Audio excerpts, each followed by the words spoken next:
ভাই সাবেক দুজন মন্ত্রীর ব্যাংক হিসাব জব্দ করা হয়েছে, আরো যারা আছে আর এগুলি তো কিছুই না, ব্যাংক হিসাবে ব্যাংকের মালিক হয়ে গেছে, আপনার হিসাব জব্দ করেছেন, হাজার হাজার কোটি টাকা ওনাদের কাছে, লক্ষ লক্ষ কোটি টাকা পাচার হয়ে গেছে, ব্যাংক হিসাব যত তো কিছুই না।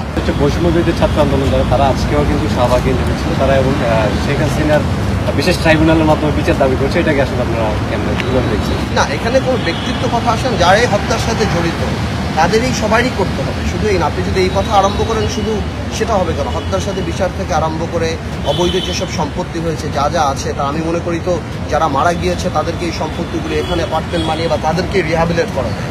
এই গত 15 বছরে যেই ধরনের দুঃশাসনে, এই ইলেকশনে যেই বেতন থেকে আরম্ভ করে, ভাতা থেকে আরম্ভ করে যা যাই ওনারা পেয়েছে, এগুলি সবই তো অবৈধ। কারণ constitution spirit is representation by the people, ওগুলি তো ছিল না।